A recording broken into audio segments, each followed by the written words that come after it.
네, 자 이제 기초 강의 마지막 시간이죠. 자, 또 한번 해봅시다. 자, 이제 성관기법을 이제 들어갈 건데 성관기법도 두 문제가 출제됐어요. 계속 출제가 됩니다. 자, 이 법은 조금 다른 것이 뭐냐면 최고 책임자가 누구랬죠?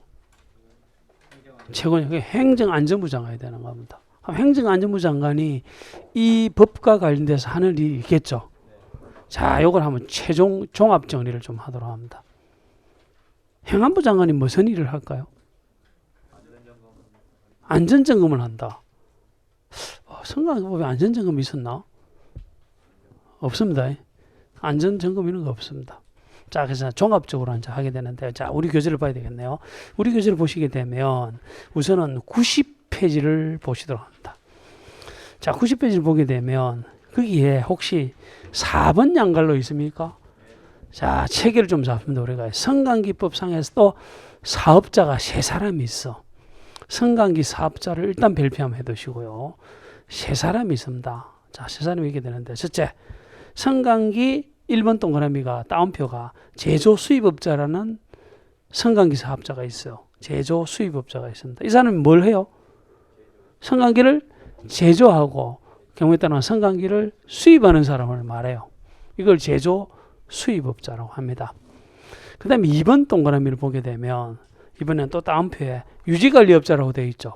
이 사람은 뭐 하는 사람이에요? 성관기 유지관리를 업으로 하는 사람이지. 맞습니까? 근데 1, 2를 이제 묶어두시면 공통점이 있어요. 공통점이 뭐죠?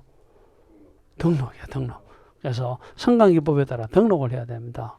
자, 구체적인 내용들은 나중에 할 건데 하여튼 시도이사한테 등록을 한다는 점은 똑같아.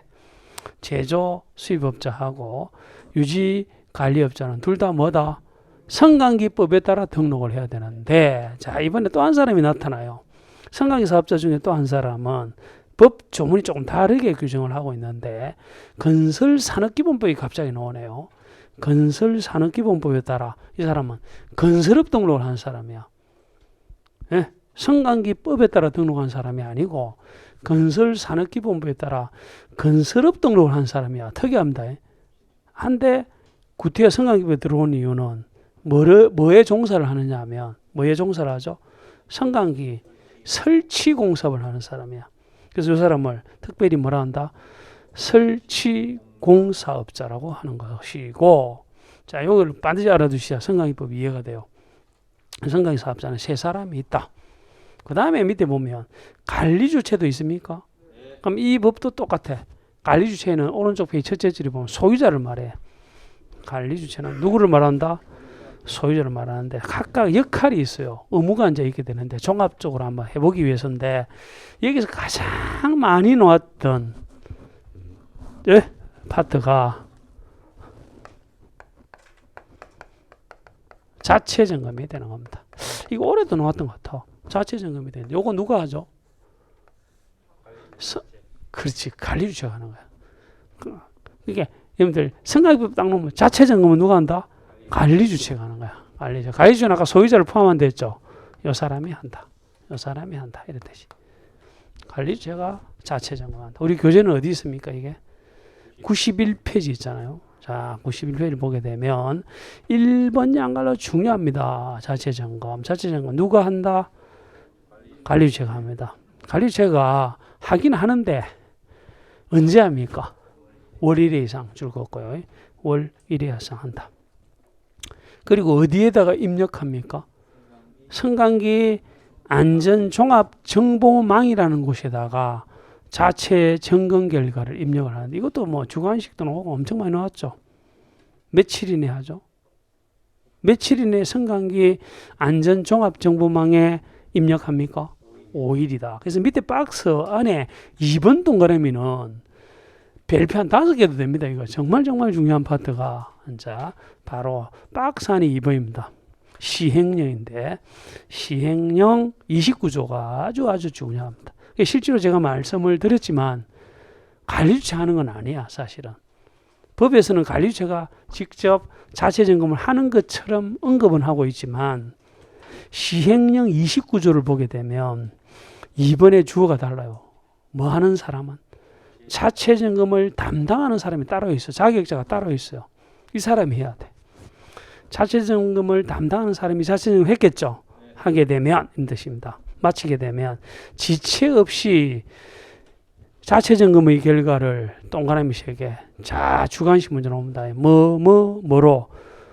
그렇지. 양호, 주의 관찰 또 긴급 수리로 구분합니다. 구분해가지고 하고 나서 통지를 해줘요. 누구한테?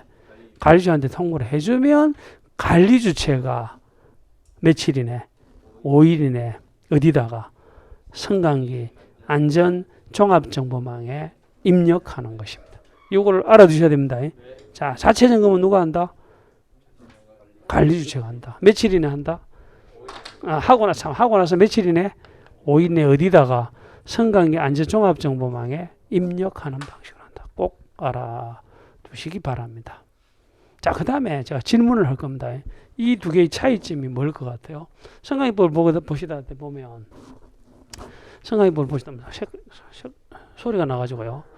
자, 일단 한 번만 더 옵니다. 이쪽에 보면 설치 신고가 이제 하나가 있고요. 설치 신고가 하나가 있고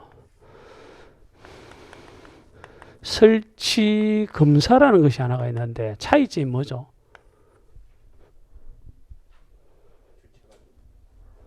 하나는 설치 신고고 하나는 설치 검사잖아요. 당연히 차이가 있지. 글자가 다르니까.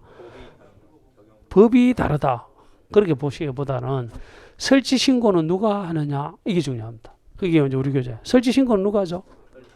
그것이 아까 했던 성강기 사업자 중에 3번째 있는 사람이 아까 누구였죠? 설치공사업자가 있었잖아. 이 사람이 설치공사를 하잖아. 그래서 그게 끝나게 되면 설치공사업자가 자, 중요합니다. 누구한테 설치 신고를 해요?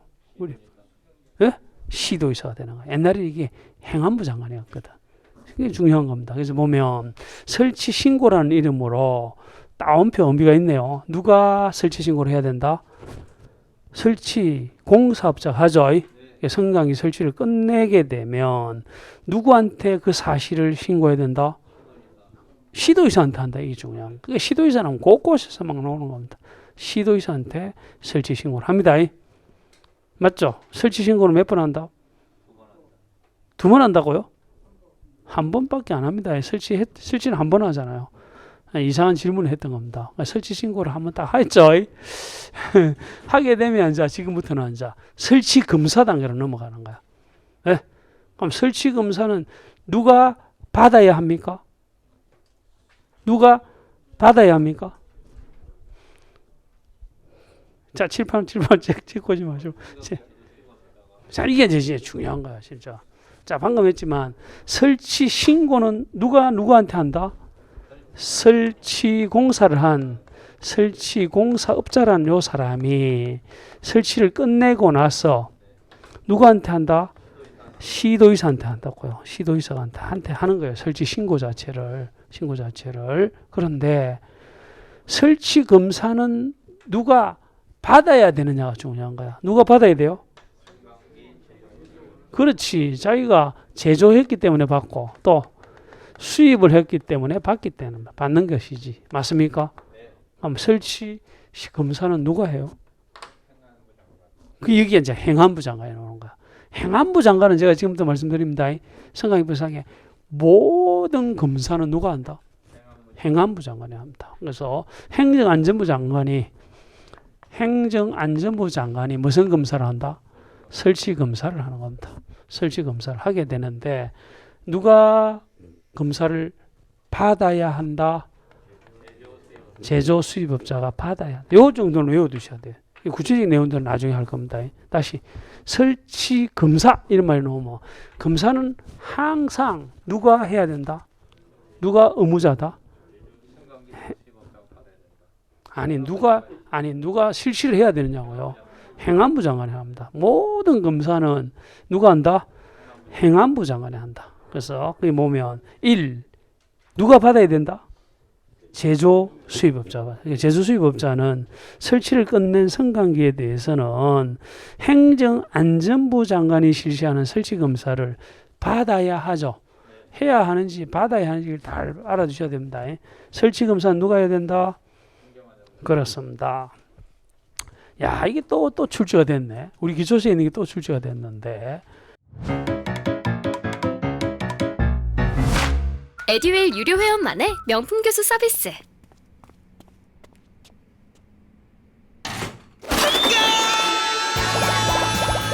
합격이 쉬워지는 명품 교수님 혜택. 오직 에듀윌 유료 회원에게만. 에듀윌. 는데 그러면 제가 질문 한번 해봅시다. 안전검사라는 게 또 있거든요. 안전검사라는 것이 하나가 있는데 안전검사는 그럼 누가 실시를 하죠? 안전검사 누가 합니까? 그렇죠. 아까 분명히 이야기했잖아. 모든 선관기법상의 검사는 누가 한다? 행안부 장관이 한다고요. 그죠? 확실하죠? 그럼 누가 받아야 돼요? 그렇지. 이게 다 다르다고요. 아까 위에 설치검사는 누가 받는다 했죠? 아까? 이 사람이 받아야 되는데 요거는 누가 받는다고요? 관리주체가 받아야 되는 거야. 관리주체가 받아야 하는 것이 차이점이 되는 겁니다. 관리주체가 아까 소유자죠. 그 소유자가 설치검사를 안전검사를 받아야 된다고. 확실합니까? 그리고 올해 이제 두 문제가 여기도 출제가 되는데 한 문제가 또 여기서 출제가 됐어. 기초서에서. 근데 안전검사는 반드시 분류해야 될 게 세 종류가 있는 거야. 몇 종류가 있다고요? 세 종류가 있는 거야. 아, 이게 두 문제가 다 나왔군요. 그러고 보이. 진짜 선관기법상의 검사 여기서 이제 진짜 세 문제가 나왔다고 봐야 됩니다. 그래서 보면 요 안전검사의 종류가 세 개가 있는 것이죠. 하나가 이제 정기검사라는 것이 있겠죠. 아, 요거 한 문제로 오늘 출제됐고, 정기검사가 있을 거고, 수시검사가 또 있습니다. 수시검사라는 것이 하나가 있고요. 그 다음에 세 번째 검사가 또 올해 기출됐는데, 이게 뭐죠? 정밀. 오늘 이제 빨간색을 제가 지금 비슷한 걸 두 개를 적고 있는데 마침 이렇게 기타 법령을 같이 하면 좋은 점이 있어요. 비교가 확대되는 거라 같은 나라 하는데도 선관기 안전 뭐죠? 이거는 검사가 되는 거야. 아까 우리는 뭐였죠? 아니지. 정밀 안전 진단하고 비교해야 돼. 진단도 있고 정밀 안전 점검도 있었던 거야. 그죠? 그렇습니다. 정밀 안전 점검도 있고 자, 이걸 비교를 하셔야 됩니다. 자, 올해 기출된 걸 소개를 합니다. 이 세 가지 검사를 우리가 합해서 안전검사를 한다. 그건 맞습니까? 네. 맞는 거야. 근데 이런 안전검사는 누가 받아야 한다? 관리주체가 받아야 된다. 맞죠? 네. 누가 실시를 한다? 행안부 장관이 하는 거야. 그럼 정기검사는 언제 받는 거죠? 이게 올해 기출문제야. 정기검사는 언제 받는 거죠? 정기적으로 받는 게 맞는데 이게 중요한 거야. 정기검사는 반드시 주기가 있다고요. 정기검사 주기가 있는데 어떻게 돼 있죠? 2년 이하. 그렇지. 이거 1년이 원칙인데 법 조문을 보게 되면 2년 이하라고 돼 있다는 거야. 그래서 1번 정기검사를 보게 되면 1번 정기검사 찾았죠? 그래서 정기검사라고 하는 것은 설치검사 후에 정기적으로 하는 검사라고 돼 있죠? 네? 그런데 이 경우에 정기검사 주기는 몇 년 이하다? 2년 이하다. 그러면 2년 이하니까 1년이 될 수도 있나요? 6개월이 될 수도 있나요? 2년은 될 수가 있나요? 야, 올해 이 출제가 된 거야. 그럼 어떤 거는 6개월 만에 받아야 됩니까? 올해 이 기출됐는데. 정말 중요하다고 했는데 진짜 출제가 됐던데. 그래서 기초선의 핵심이라고 적어놨는데 기초선에 문제가 나왔다는 거는 대단한 겁니다. 자, 오른쪽 페이지에 보면 5번 양걸로가 마침 출제가 됐었네. 5번 정기검사는 검사주기라는 것이 있죠. 여기 보면 정기검사 검사주기는 원래는 1년이에요. 몇 년이다? 1년입니다. 1년이 원칙적인 모습입니다. 그런데 이 1년이라고 하는 것은 언제부터 1년이죠? 정확하게 합니다. 자, 우선은 아까 설치가 딱 되면 설치검사를 먼저 딱 한 번 봤죠.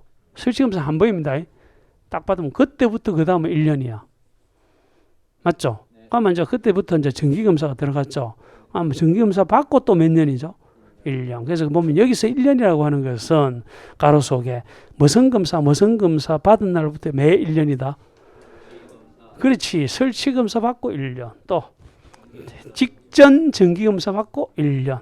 그게 원칙적인 모습인데 예외가 정말 중요하다고 했는데 그때 보면 2번 동그라미에 기역 니은이 아마 올해 출제됐던 것 같아. 주관식 나왔던 것 같네요. 기역 이게 주관식 나왔네.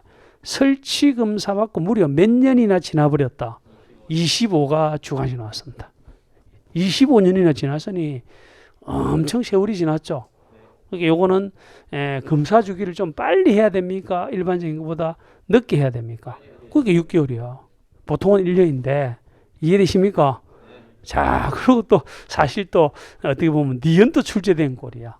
성관기법에서 성관기 결함으로 중대 사고나 또는 중대 고장이 발생할 수 있죠. 올해 중대 고장이 또 한 문제로 나왔어. 중대 사고나 중대 고장이 발생하고 또 몇 년이 지나지 않았다 아직. 2년이 지나버리면 자 정상적으로 1년으로 가는데 아직 중대 사고, 중대 고장이 나고 몇 년이 안 지났다. 2년이 안 지나게 되면 6개월마다 해야 되는 거야. 이해되십니까? 그래서 기역 니은이 올해 두 문제가 유사 문제가 또 해서 두 문제가 출제됐습니다. 네? 두 문제가 이제 출제가 되었다. 됐습니까? 그리고 이제 뭐 2년짜리는 나중에 합시다. 2년짜리는 좀 더 봐주는 거지. 봐주는 건 나중에 하도록 하고요. 자, 그 다음에 이제 정기검사를 했는데, 자, 이번에는 수시검사를 한번 해보자고, 수시검사. 수시검사는 언제 하는 거죠? 수시검사는 이겁니다.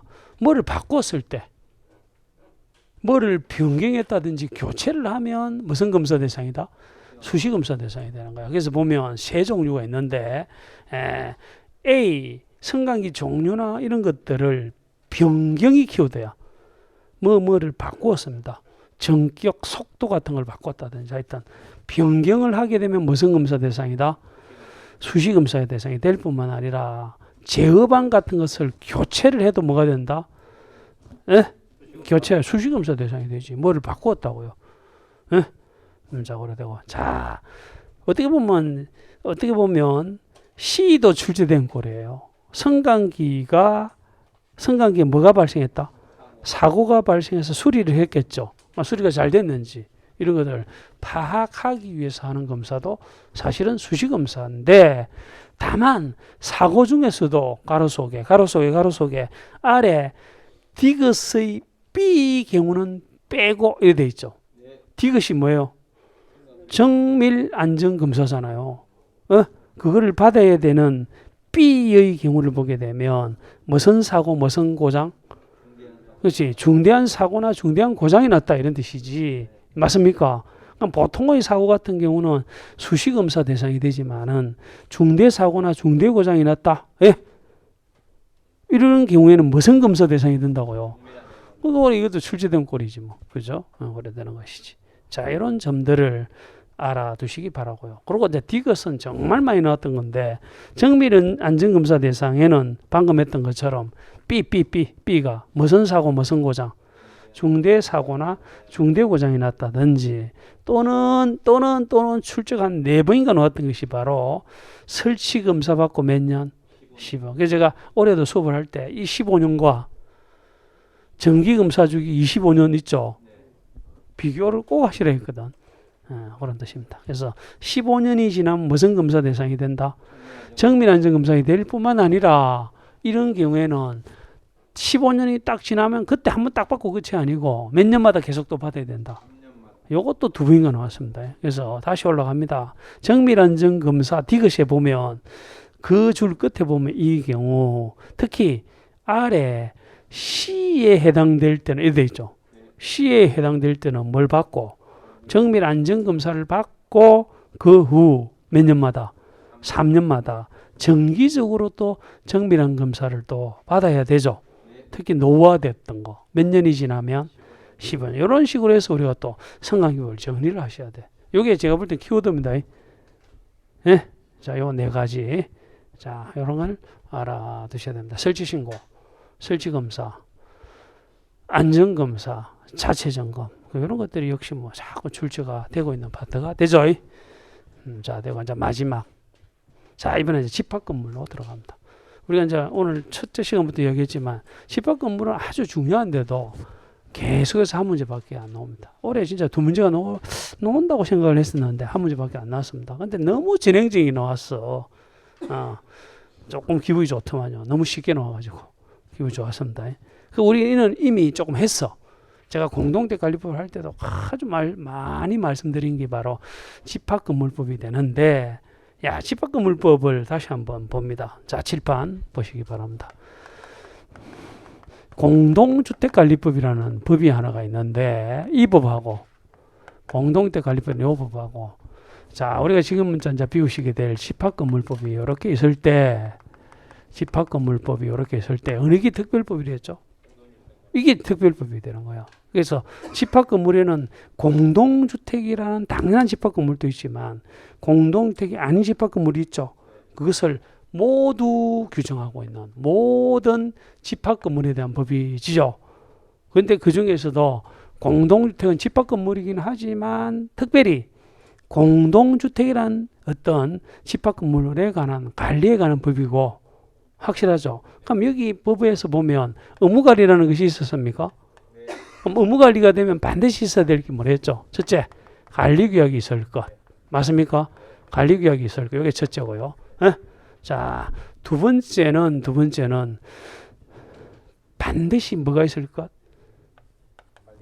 관리주체가 있을 것. 이게 이제 두 번째 요점이야. 반드시 뭐가 있어야 된다?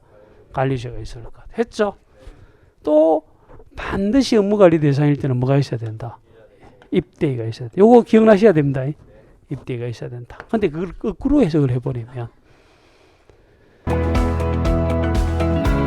아무리 유명하시더라도 저랑 공부 스타일이 안 맞으면 그냥 안 맞더라고요. 애들 유료회원이면 교수님들을 고를 수 있으니까 과목별로 나만의 드림팀을 만든 느낌? 저랑 꼭 맞는 교수님을 선택할 수 있었던 게 합격 비법이었던 것 같아요.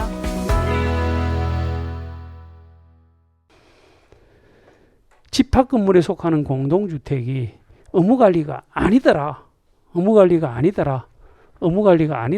하게 되면 그래도 집합건물은 되죠. 그럼 집합건물부상에 이거 유사 역할을 하는 사람과 이거 유사한 역할을 하는 단체 같은 게 필요하겠죠. 이게 오히려 중요한 거예요. 이런 것들이. 당연히 또 올해 출시가 되었습니다. 자, 그렇다면 여기 입대의가 딱 있으면 요거는 의무관리일 때는 반드시 있어야 될 거죠. 그럼 이때에는 반드시 혹시 임원이라는 자를 선출해야 됩니까? 해야 되는 겁니다. 임원은 반드시 있는데 임원 중에 혹시 회장을 반드시 뽑아야 됩니까? 몇 명? 한 회장 1인을 뽑아야 됩니까? 뽑을 수 있습니까? 이게 중요한 거야. 그럼 의무관리가 아니면 입대에 없죠? 입대 없어도 되잖아. 회장 없어도 되죠? 그럼 이거에 상응하는 회장 역할을 또 하는 사람도 필요하죠. 그래서 이제 집합건물법을 딱 보니까 집합건물법은 집합건물이기만 하면 이런 뜻이지. 하면 반드시 입대위와 입대위에 이제 상응하는 단체를 당연 구성이야. 그 단체가 뭐죠? 올해 나왔는데 관리단이 되는 겁니다. 맞습니까? 입대위도 단체고 관리단도 단체가 됩니다. 그러면 다른 말로 하면 입대위 이렇게 놓으면 가로 의무관리 대상이 아니면 뭐를 말한다? 관리단을 말한다. 이렇게 되는 거예요. 확실하죠? 회장 가로 입대위가 아니면 관리인이 되는 거예요. 그래서 이제 오늘 이제 이거를 좀 정확하게 합니다. 그래서 관리단은 단체가 되기 때문에 관리단을 대표하는 사람이 있게 되는데 그 사람을 뭐라고 해요? 관리인이라는 것인데 이 관리인은 곧이어서 하겠지만 반드시 선출해야 되는 건 또 아니야. 이게 또 차이점이에요. 회장은 반드시 한 명을 선출해야 되죠. 해야 되지만 관리인은 할 수 있다고 되어 있습니까? 하여야 한다고 되어 있습니까? 할 수 있다고 되어 있습니까? 하여야 된다고 되어 있습니까? 둘 다 틀린 거야. 그냥 할 수 있다, 하여야 돼 이렇게 안 돼 있고 연속 3번 나왔습니다. 7번 보게 되면 관리인은 구분 소유자가 특별히 몇 명 이상이 될 때는 10명 이상이 돼요. 구분 소유자입니다. 구분 소유자가 무슨 뜻인지 아시죠? 구분 소유자가 10명 이상일 때는 반드시 선임하여야 한다. 이렇게 되어 있는 겁니다. 반드시 알아두셔야 된다. 선임해야 된다. 요걸 기준으로 지금부터 한번 해볼 거고, 그리고 또 하나 의무관리 대상일 때는 반드시 관리주체가 있어야 된다면서요. 근데 이 관리주체가 관리사무소장일 수도 있죠. 자치관리일 때는. 입대일 때는 주택관리업자일 수도 있죠. 확실하죠. 그렇게 됩니다. 그럼 뭐 의무관리가 아니면 관리주체는 없어도 되지만 누가 이 업무를 대행해요? 관리인이 되는 거예요. 그래서 제가 이제 일부러 색깔을 그렇게 해놓은 이유는 관리인은 같은 사람입니다. 근데 역할을 두 가지 역할을 한다고 보는 겁니다. 다시 말하면 관리단을 대표한 사람이기도 하지만은 실제로 공동대 관리법상에 막 관리비를 거두고 하는 그러한 잡다한 일도 하죠. 그래서 이름을 뭐라고 한다? 관리인이라고 한다고 하죠. 이 점은 절대 잊지 마시기 바랍니다. 그리고 또 하나가 올해 실제로 집합 건물이 엄청난 개편이 좀 있었어. 집합 건물이 진짜 제가 질문을 워낙 많이 받는 게 뭐냐면 여러분들 오피스텔을 들어봤죠? 오피스텔은 주택입니까 아닙니까? 오피스텔은 주택이다 아니다. 에? 우리 법규에서는 주택이 아닙니다. 준주택일 수는 있지만 그게 우리 이제 공부하시는 분들 중에 주택관리사 자격증이 이제 일단 없는 분 중에 있었겠죠. 없으니 일단 이제 직업으로 오피스텔을 관리하는 사람이 많아요. 실제로 우리 수험생 분들 중에. 그게 집합 건물이죠. 오피스텔은 일반적으로. 그래서 물어보시는 거야. 집합 건물상에 우리 오피스텔에는 관리 규약이 뭐 제대로 안 돼 있다 이런. 그게 당연한 거예요. 거기는 관리 규약이라는 말을 안 쓰거든. 맞죠? 관리 규약도 없고 거기엔 또 관리인 또 반드시 선임할 필요성도 없는 거예요. 관리인이 아까 방금 했잖아요. 반드시 선임해야 됩니까? 그게 너무나 부실한 거야, 집합건물법이. 그죠? 그래서 올해 엄청난 개편이 있었습니다, 실제로. 아마 진짜 내년에는 두 문제가 나와야 될 것 같아요, 집합건물법은. 그걸 좀 소개를 합니다. 좀 뭔가 좀 개편된 내용 중에 의미 있는 것들을 좀 하고 마칠게요. 자, 우리 교재 95페이지를 보시도록 합니다. 자, 95페이지 보게 되면 관리단이라는 것이 말이 나오죠, 처음으로. 정말 중요한 조문입니다. 관리단 발표하시고요. 관리단의 제목도 아주 잘 달아놨네. 관리단의 무슨 설립이죠? 당연 설립. 이 말은 무슨 말이냐면 집합 건물이면 반드시 관리단은 당연히 설립된다 이런 뜻입니다. 반드시. 그래서 법조문을 읽어보면 건물에 대해서 무슨 관계가 성립되면 구분 소유 관계가 성립되면 이 말을 다른 말로 뭐죠? 집합 건물이면 이런 뜻이지. 이 말이. 어떤 건물이 하나가 있는데 이것이 구분 소유 관계가 성립된다. 이 말은 집합 건물이면 이런 뜻입니다. 집합 건물이 딱 되는 순간 자, 또 중요합니다. 누구를 구성원으로 한다? 자, 이걸 줄을 쫙 해야 돼. 구분 소유자 전원을 구성으로 하는 겁니다. 구분 소유자 누구를 전원으로 합니다. 자, 그래놓고 칠판을 봅니다. 그래서 여러분 잘 알고 있지만 집합 건물이라는 것을 제가 말씀드릴 때 집합 건물은 우리 아파트 같이 어떤 건물이 하나가 있긴 있는데 보니까 여기에 지금 보니까 101호, 102호라는 이런 것들을 우리가 뭐라 했죠? 구분 소유권이라 했잖아요. 요거를 구분 뭐라 한다? 소유권이라 하고 요 주인을 뭐라고 했습니까? 구분 소유자라고 하죠. 구분 소유자라고 하는데 이게 집합 건물이라고 하는 것은 하나의 건물입니다. 여기 101동이라는 하나의 건물임에도 소유권은 구분 소유권이라는 것들이 집합돼 있죠. 이렇게 집합 건물이 딱 놓으면 반드시 구분 소유자는 적어도 2명 이상이 되는 거예요. 이해되십니까? 그러면 방금 했듯이 반드시 관리단은 설립되죠. 누구를 구성을 한다? 구분 소유자 전원. 이게 정말 진짜 중요한 거야. 여기에 지금 만약에 이 101동 같은 경우에 보니까 여기 오피스텔을 합시다. 101동 오피스텔이 하나가 있었는데 101호, 102호 이렇게 있었는데 여기에 30개가 있었다고 합시다. 30개가. 세대라는 표현을 안 씁니다. 공동주택이기 때문에 우리가 세대라 그러지 집합 건물은 보통 개라 그래. 그냥 개. 30개의 이렇게 집합 건물이 이제 있게 되면 구분 소유권이 30개입니다. 그런 관리단은 당연 설립이죠. 그게 구성원이 누구예요? 30명이 되는 거야. 만약에 이제 하나의 구분 소유권마다 한 명이 있다면 30명이 전원이 뭐가 된다고요? 구성원이 되는 거예요. 근데 어떤 한 사람이 나는 구성원이 되기 싫다 할 수가 없는 거지. 법 조문에 누구 전원이라고 딱 못박 하나 붙죠? 구분 소유자 전원이 됩니다. 자, 그래서 구분 소유자 전원으로 구성되는 뭐가 설립이 된다? 관리단이 설립이 되는 것이지. 관리단은 그게 당연 설립이에요. 구분 소유자 전원이 다 구성원입니다. 그런데 여러분들 우리가 이제 지난 시간 했던 것 같은데 입대인은 구성원이 누구예요?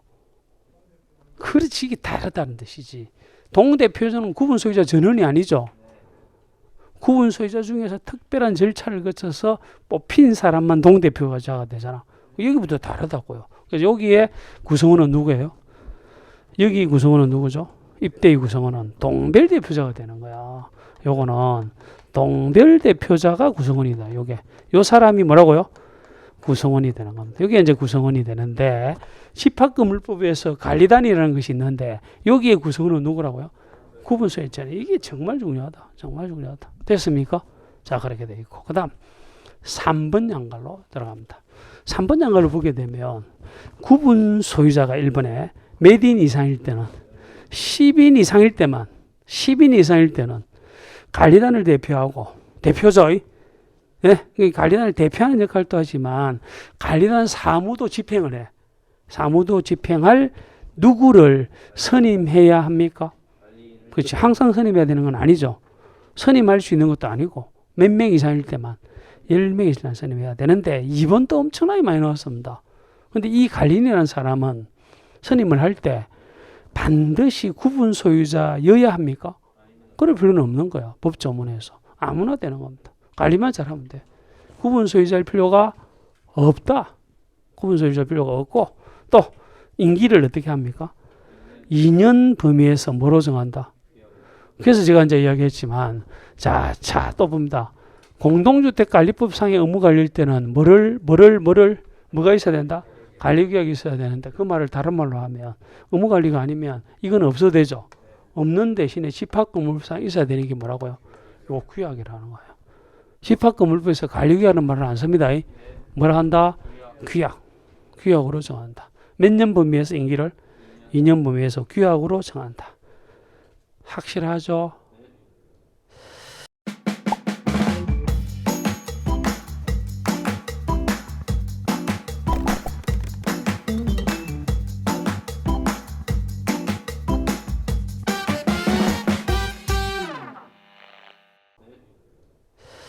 자, 이제 정말 이제 중요한 게 5번이야, 사실은.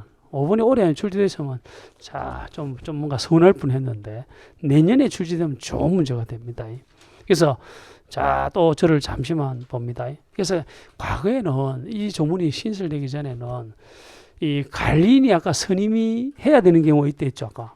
10명 이상 할 때는 선임을 해야 되잖아. 했으면, 그냥 선임만 하면 되는 거야. 선임 신고할 필요가 없었던 겁니다. 그게 관리는 아무나 될 뿐만 아니라 아무렇게 해도 되는 거야. 선임 신고가 규제를 안 받는 거야. 책임 의식도 없고. 그게 이번에 이제 올해 신설, 올해. 그래서 지금 현행법에서는 관리인으로 선임이 됐잖아요. 신고해야 되는 경우도 있는 거야. 항상 할 필요는 없다. 몇 개죠? 이게 중요한 거야. 50개 이상이야. 전유 부분이 몇 개 이상이다? 50개 이상인 건물 가로 무시합니다. 전유 부분이 몇 개다? 50개 이상인 건물의 관리인으로 선임이 된 자는 선임된 사실을 특자시장, 특자도지사, 시장군수, 자치구청장 이렇게 돼 있죠. 여기서는 또 법이 시군구청장이라 한다 이렇게 안 돼 있고 집합건물법 요사를 소관청이라 합니다. 법마다 조금씩 달리 규정이 되어 있는데 소관청에게 뭐 해야 된다? 신고해야 된다. 올해 2월 달부터 시행이 됐습니다. 상당히 아주 중요한 내용들입니다. 예? 지금은 선임해야 되는 경우도 있다 없다? 있다. 선임 신고를 해야 되는 경우도 있다. 맞습니까? 그럼 선임이 안 되는 경우가 있죠. 이게 또 문제가 됐던 거야. 관리인이라는 사람이 있어줘야지 사실은. 그래서 또 하나 신설된 게 있는 거야. 그래서 밑에 보면 4번 양관리도 역시 신설이 됐는데 구분 소유자 체크, 구분 소유자나 두 번째 그의 승낙을 받아 전유 부분을 점유한 자 체크. 여기도 점유자가 나오네요. 한 자와 분양자 체크. 분양자가 누구예요? 내가 이제 칠판에 적어놨더니 오피스텔 같은 것을 건설해서 분양한 사람 있죠. 이런 사람을 분양자라 그래. 만약에 이것이 공동주택이라면 뭐가 돼요? 만약에 300세대다 뭐 사업주체가 되는 거지. 사업주체하고 유사 개념이야. 이 사람을 분양자라고 합니다. 이런 사람 등과 같은 사람들을 동그라미 이해관계인이라 그래. 이해관계인은 법에 따라서 선임된 관리인이 없을 수도 있잖아요. 그럼 번거롭죠. 뭔가 좀 그래. 이럴 때는 법원에다가 임시 관리인 선임을 좀 해달라고 선임을 청구할 수 있다 없다? 있다. 이런 조문들이 신설된 거야. 그러면 이제 임시 관리인이 선임이 됐죠. 그럼 뭐 임시 관리인은 관리인이다 관리인이 아니다. 이제 여기는 답변하기 좀 그런데 하여튼 정식으로 선임된 관리인은 아니잖아요. 임시적으로 되다 보니 이 사람이 의무가 있는 거예요. 그래서 한 장을 넘기시면 임시 관리인은 자신이 선임이 되게 되면 자 중요한 주자입니다. 적어도 몇 개월 이내 6개월 이내 임시 관리인은 관리인 선임을 위한 관리단 집회 같은 걸 소집해야 되는 거야. 자, 이 사람은 이제 좀 임시직이죠. 임시로 관리인 역할을 하는 사람이고 하면 이 사람은 적어도 6개월 이내에는 정식 관리인 선임을 위한 관리단 집회를 소집해야 합니다. 소집해서 관리인이 앉아 선임이 되어야 한다. 이런 뜻이지. 확실합니까? 자, 그러면 여러분들 또 공동체 관리법을 보다 보면 관리위원회 이런 말이 나와요. 그러면 자, 여기에 지금 요 관리인 있죠? 관리단이 앉아 있게 되면 관리단은 아까처럼 누구 전원으로 구분서유자 전원으로 구성이 되는 아주 중요한 최고의 단체인데 요 관리단이 앉아 있게 되면 아까 관리단을 대표하는 사람이 누구랬죠? 관리인이 된다고요. 근데 아까 우리가 관리인은 구분 소유자여야 하죠.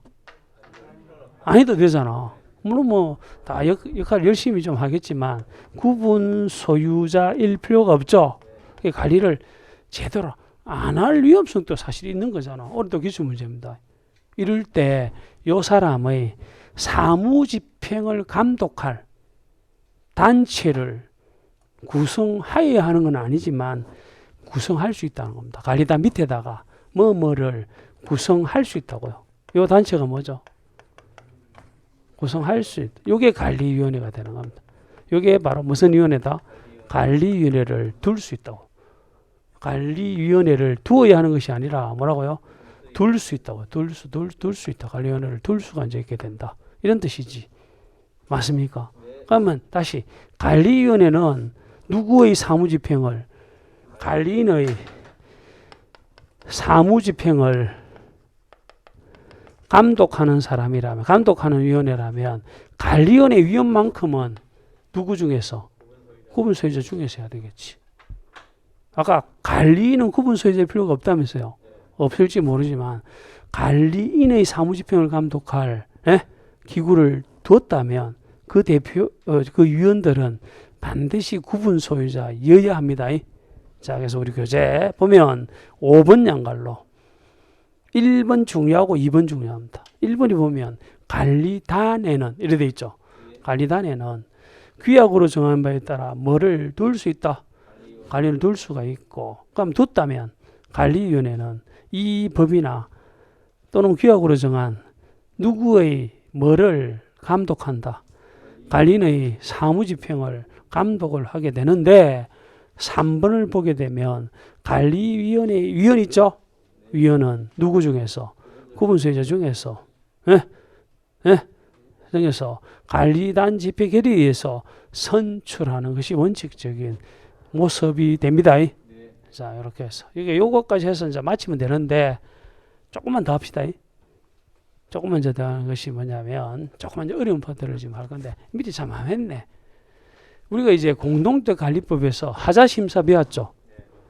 공동체 관리법에서는 하자에 대한 어떤 분쟁 등을 제정하기 위해서 만든 이제 위원회가 하나가 있는데 그게 뭐죠?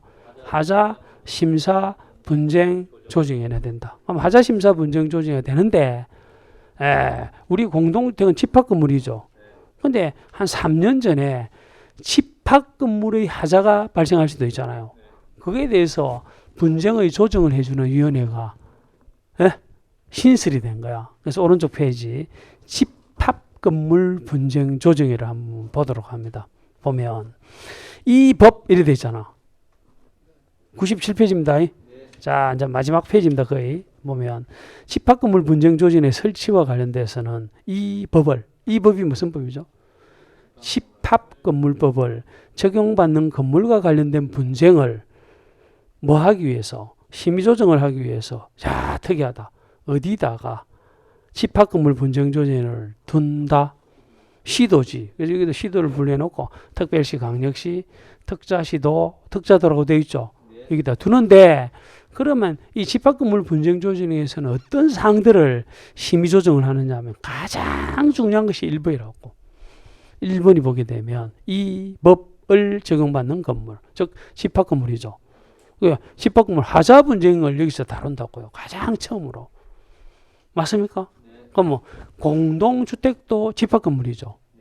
그럼 이 단서조문이 없다면 여러분들 근무하실 아파트에 대한 분쟁에 대해서는 집합건물에서 받아야 돼. 그럼 논리적으로 안 맞는 겁니다. 그러니까 단서조문을 두고 있는데 단서조문 중요한 조문이지. 여기 뭐 뭐라고 되어 있죠? 다만 공동주택관리법에 따른 무선주택의 공동주택의 담보 책임하고 하자 보수 등과 관련된 분쟁은 빼고 이렇게 되어 있죠. 요건 어디서 하죠? 하자 심사 특별법이죠. 그런 뜻이지. 그래서 일반법과 특별법의 관계 이런 것들을 조금 알아두셔야 됩니다. 예? 그리고 이제 마지막으로 하나 해야 할 게 자꾸 이것도 막 신설이 막 되고 있어요. 그래서 밑에 보면 우리 공동주택관리법도 있지만 7번 같은 걸 한번 체크를 해 두시기 바랍니다. 소음, 진동, 악취 등 공동생활 관련 분쟁도 여기서 다룹니다. 우리 공동주택관리법도 이거 다 신설이 되었어. 소음 같은 분쟁. 자, 이렇게 해서 우리가 조금 부족했지만 기초 강의를 마칩니다.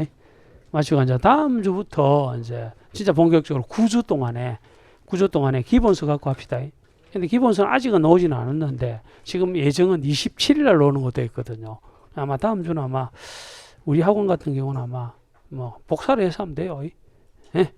복사해서 하면 되니까 어쨌든 다음 주부터 또 빠지지 마시기 바랍니다. 지금까지는 사실 맛배기고 자 기본 과정부터 이제 본격적으로 법규가 들어가는 겁니다.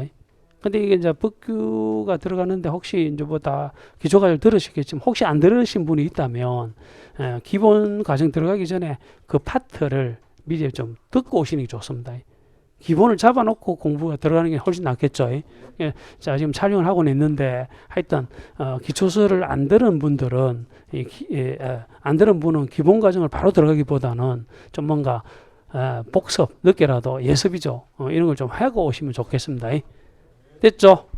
자, 수고하셨습니다. 감사합니다.